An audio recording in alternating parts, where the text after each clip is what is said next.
Hi there, and welcome to The Daily Gardener, a podcast about garden history and literature. I'm your host, Jennifer Ebling, and today is November 8th. Today we begin with thoughtful readings that capture the essence of this transitional season. First is a reading on time by Susan Hill and Rory Stewart from their 1995 work, Reflections from a Garden. Here's what they wrote. Gardeners celebrate the influence of time. If we have had a late cold spring, followed by a desiccating drought, autumn may be the most soft and golden for years. One poor season will sooner or later be compensated for by another. If plants fall sick and fare ill one year, there is always the next, when things may have put themselves right, and roses be the best ever. A luxuriant June, when everything seems to flower twice as thickly for twice as long, and the whole garden tumbles out in bloom together, can in the end sate the appetite so that even the smell of honeysuckle begins to cloy. On hot, still, oversweet, leafy evenings then, the gardener may long for the austerity of cold, bare boughs, white rime, and the plain, penitential garden fare of midwinter.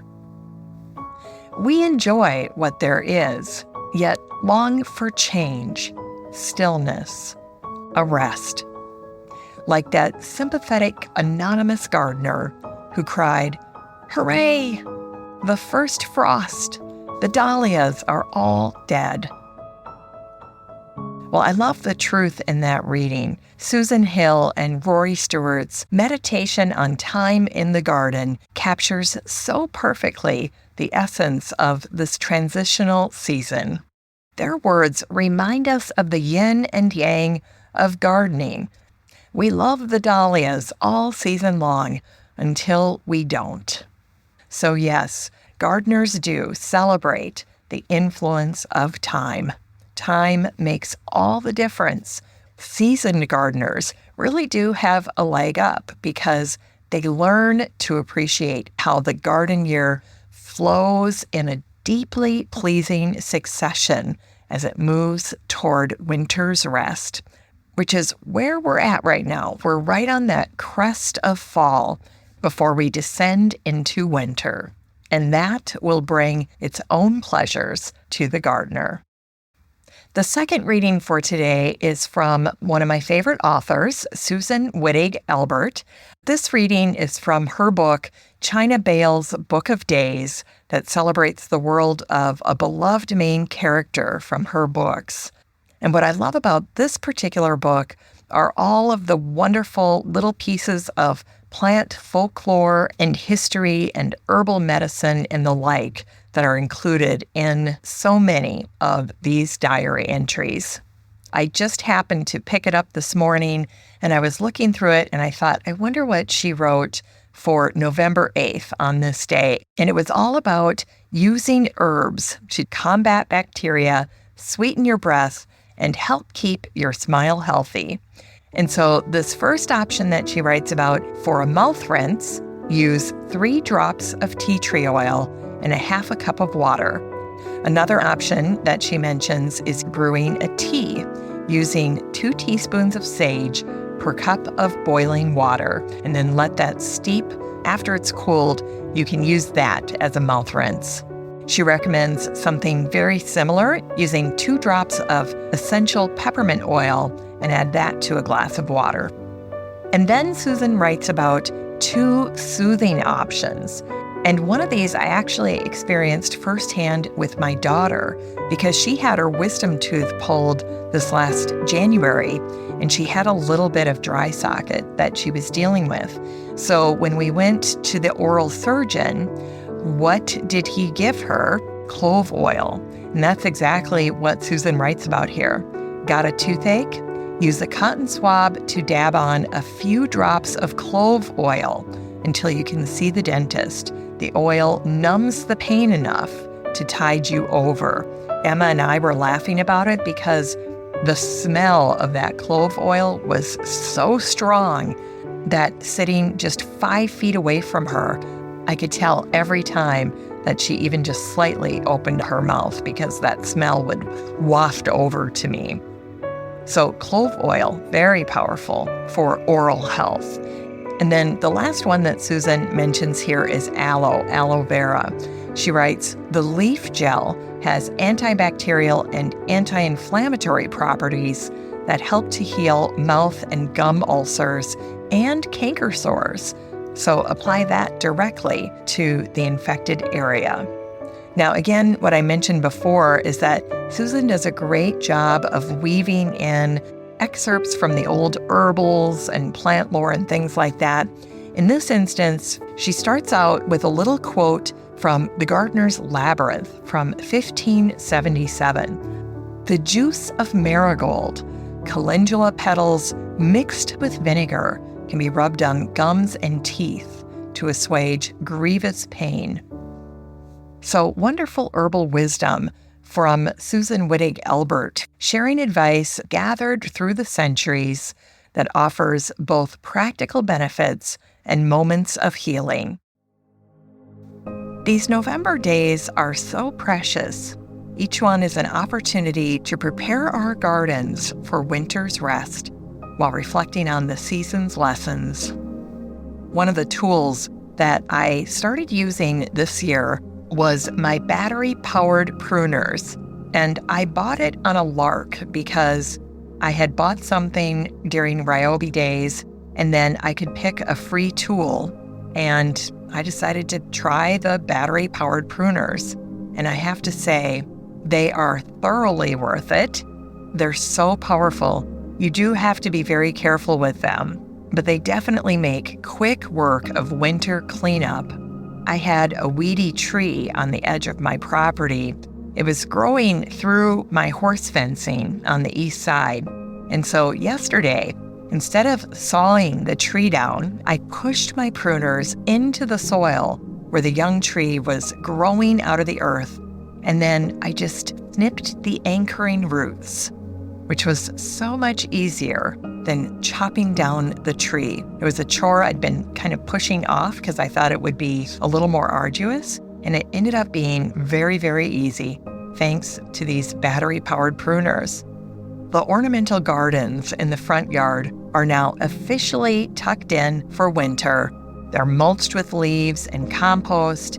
I have to say, I give myself a pat on the back for this. It's one of the best falls that these beds have had in years, thanks in part to these pruners I just told you about, but also just the fact that I have really committed to not skimping on any of the jobs that needed to be done with these plants.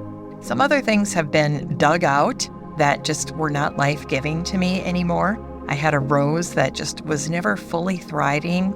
That had to go, along with a few other shrubs. And so now, hopefully this week, I will be able to focus on the side gardens. I'm going to work in the east garden first. That's going to be my priority. The east garden has a pondless river and a gravel patio. There's also a large 10-foot tall lattice on the side of the house that supports a mass of golden hops. Honestly, not one of my best plant choices. I wish I would have planted the slower growing climbing hydrangeas. They're beautiful, they're low maintenance. The hops are just too aggressive. And then when I try to work with the vines irritate my skin. So there's a lot about growing hops that just hasn't worked for me. But for now, the brown, crumbly hop spines are going to get raked off the massive trellis, and then in the spring, I'm going to make the change. It's time for today's garden history.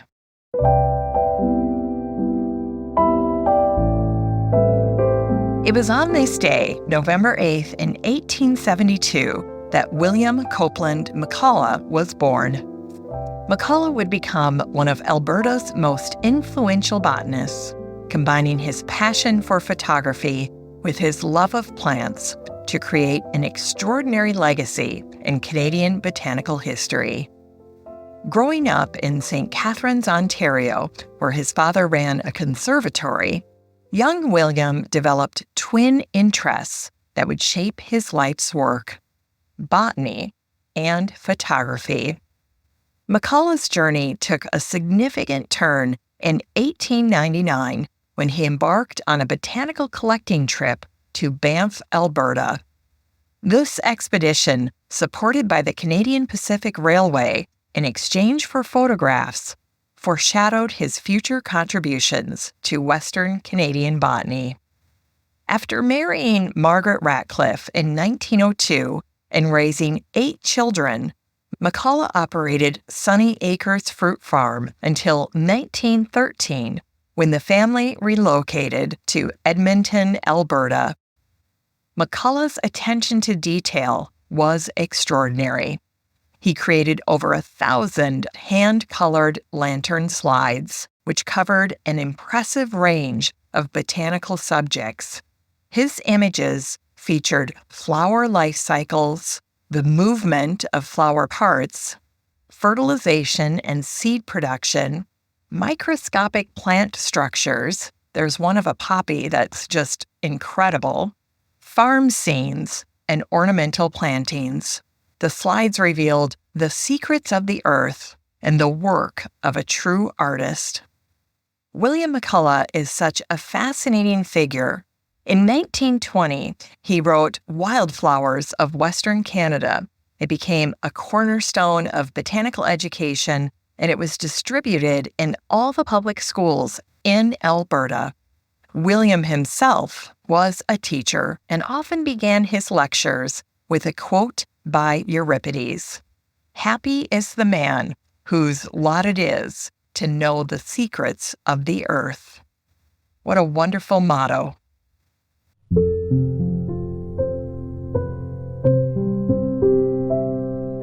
It was on this day, November 8th, in 1922, that Elizabeth Robert MacDonald, whose poetic voice still echoes through the gardens of maritime Canada, passed away. Her garden legacy continues to bloom in the hearts of those who tend both soil and verse. Elizabeth Roberts MacDonald was born in New Brunswick on February 17th in 1874. She grew up in an extraordinary literary environment, and she carved out her own significant legacy in Canadian literature and social progress. As a member of the celebrated Roberts family of writers, often referred to as Canada's nest of singing birds, they were very poetic, wonderful writers, and Elizabeth was the gentle heart of the family. The Roberts children created their own literary Eden among heritage roses and ancient apple trees. Elizabeth, though often confined by delicate health, made this garden her particular kingdom. The children's mother, Emma, came from a distinguished family of gardeners and writers. The Bliss family had long maintained elegant gardens in New Brunswick, bringing with them the finest horticultural traditions of their Loyalist heritage. Elizabeth would often sit with her cousin Bliss Carman, who would later become one of Canada's most celebrated poets. Together, they watched the seasons pass, capturing each change in carefully crafted verse. Listen to Elizabeth's celebration of the 4 seasons. Sing a song of springtime, catkins by the brook. Adder's tongues uncounted, ferns in every nook. The cataract on the hillside, leaping like a fawn. Sing a song of springtime. Ah, but springtime's gone. Sing a song of summer, flowers among the grass.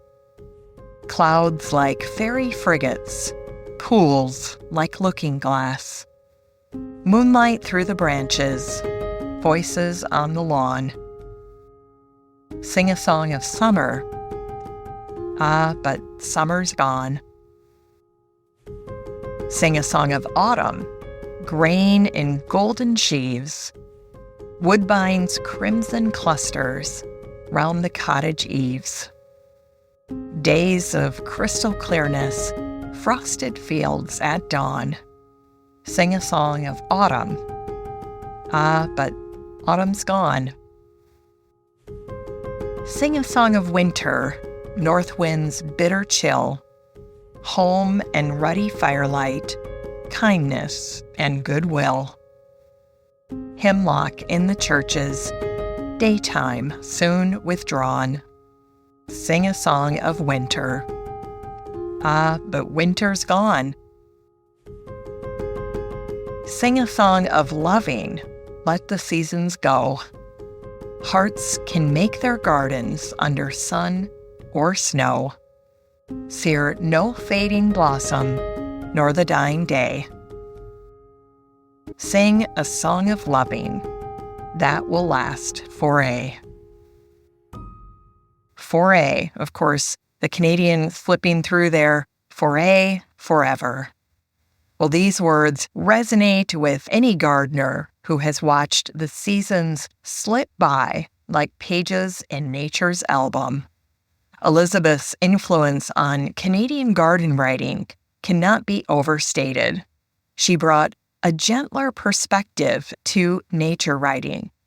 In 1906, she published Dream Verses and Others, a collection that showcased her keen observation of nature and delicate handling of emotional themes. Like the perennials that we treasure in our gardens, Elizabeth's work continues to flower year after year.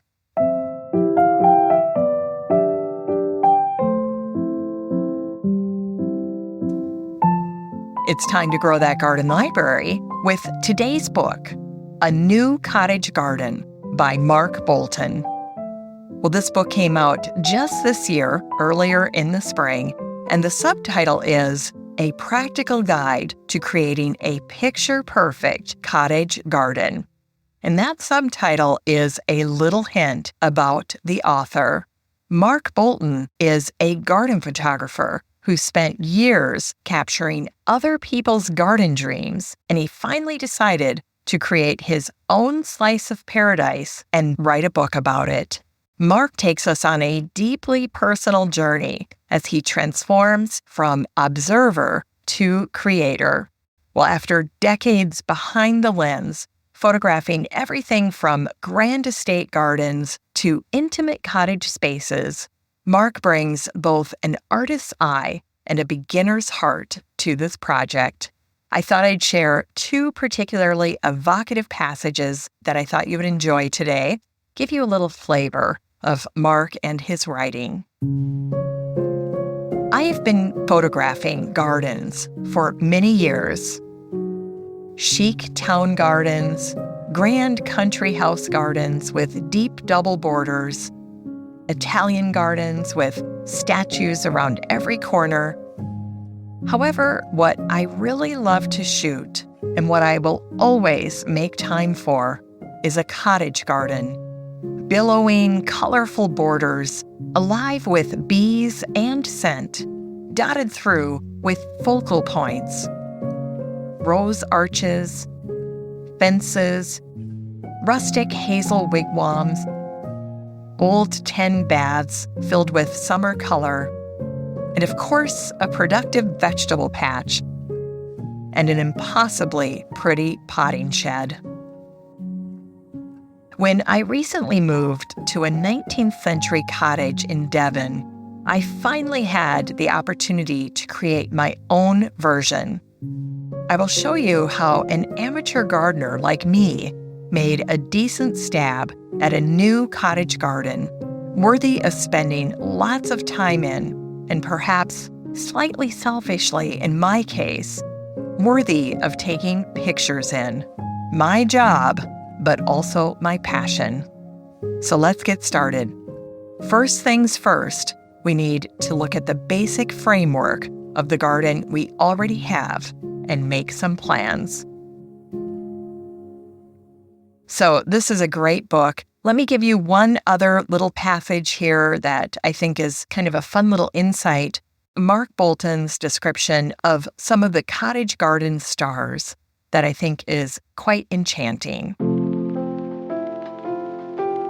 The stars of the cottage garden in early summer, fragrant dianthus, sweet williams, and cottage pinks, they have been flowering their socks off for weeks. If you really get down low and take a proper look, get out a macro lens and photograph them closely, the petals have finely detailed patterning. Sweet William, Dianthus harbitus, is biennial, a 2-year life cycle where you sow the seed 1 year and it flowers the next year. Cottage pinks, so called because of the serrated edge of the petals, look a bit like they have been cut with pinking shears. They have gray-green foliage and are perennials. They have an amazing ability to look fresh when cut, even after weeks in a vase. Foxgloves are among the cottage garden stalwarts, and of course, a British native plant. Their spiked flower heads rise above the borders, beacons for bumblebees. The white version is fabulous, and they are easy to transplant if you find a seedling in the wrong place. This book is 192 pages of beautiful photography and hands-on guidance for creating your own cottage garden paradise. You can get a copy of A New Cottage Garden by Mark Bolton and support the show using the Amazon link in today's show notes for around $22. Well, we end today's show with a Botanic spark that remembers Margaret Mitchell, the American Southern writer of Gone with the Wind. She was born on this day, November 8th, in 1900. In Road to Tara, The Life of Margaret Mitchell, Anne Edwards shared a delightful story that summarized her family's strength.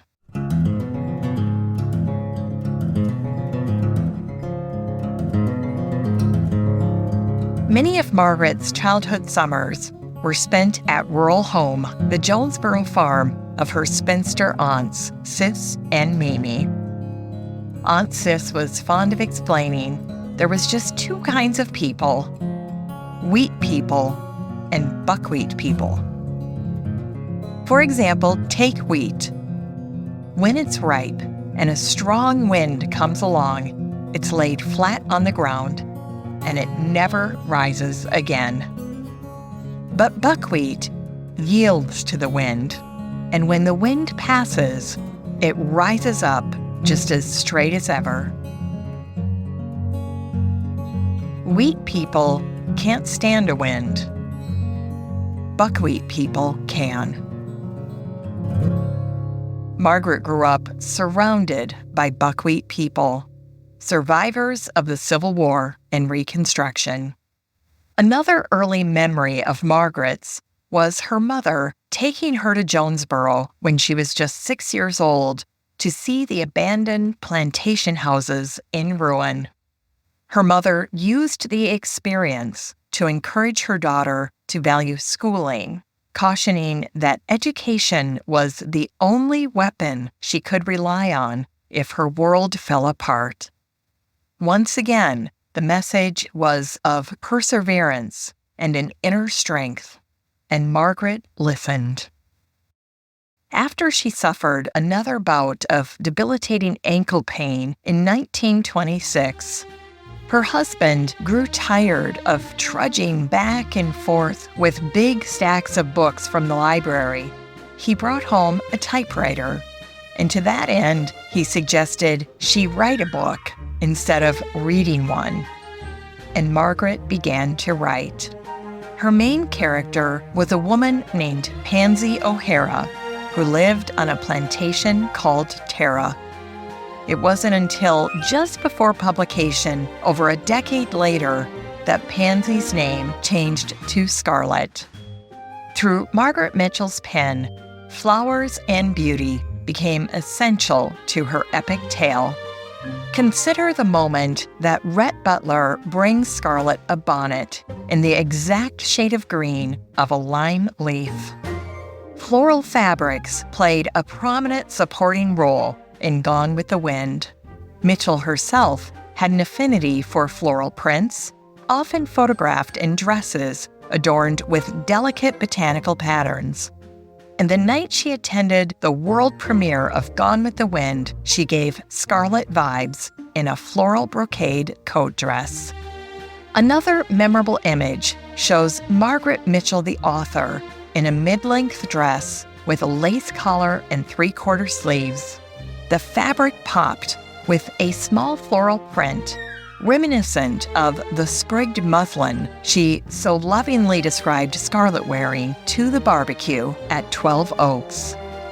Like a gardener weaving colors through a perennial border, Mitchell used flowers to paint both setting and emotion in her novel.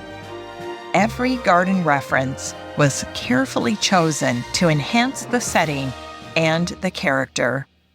Listen to this excerpt where Mitchell introduces the reader to the lushness of Georgia. She was pretty and she knew it. She would have Ashley for her own before the day was over. The sun was warm and tender, and the glory of the Georgia spring was spread before her eyes. Along the roadside, the blackberry brambles were concealing with softest green the savage red gulches cut by the winter's rains. And the bare granite boulders, pushing up through the red earth, were being draped with sprangles of Cherokee roses. Upon the wooded hills above the river, the dogwood blossoms lay glistening and white, as if snow still lingered among the greenery. The flowering crab trees were bursting their buds and rioting from delicate white to deepest pink. And beneath the trees, where the sunshine dappled the pine straw, the wild honeysuckle made a varicolored carpet of scarlet and orange and rose. There was a faint wild fragrance of sweet shrub on the breeze, and the world smelled good enough to eat. I'll remember how beautiful this day is till I die, thought Scarlett. Perhaps it'll be my wedding day. And she thought with a tingling in her heart how she and Ashley might ride swiftly through this beauty of blossom and greenery this very afternoon, or tonight, by moonlight, toward Jonesboro and a preacher. In 2010, a blogger over at lastleafgardener.com noted another botanical detail from the book. In Gone with the Wind, lemon verbena is mentioned as Scarlett O'Hara's mother's favorite herb. It is not a showy plant, but it does have delicately textured white flowers that appear midsummer. Its pointed leaves are great to put in an ice cube tray before filling it with water. A single leaf looks lovely in the cube, which in turn can be used in gin and tonics. And speaking of botanicals, there are two plants that carry forward Mitchell's legacy: the daffodil Margaret Mitchell and a blackberry lily named Gone with the Wind. One nursery catalog cheekily declared, "Frankly, my dear, we think you'll really like this." Well, today, Margaret Mitchell rests in Oakland Cemetery, Atlanta's oldest garden cemetery.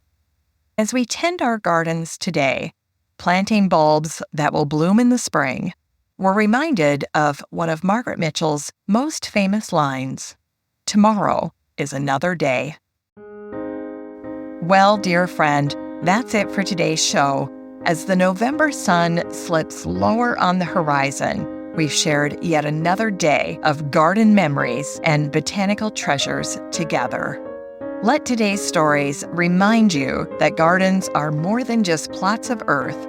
They are holders of hope and promises of tomorrow's blooms. As you go about your weekend, carry with you the wisdom of the people shared in today's show. And remember that every garden task, no matter how small, is part of your own garden story. one that will continue to unfold season after season, year after year. Thanks for listening to The Daily Gardener, and remember, for a happy, healthy life, garden every day.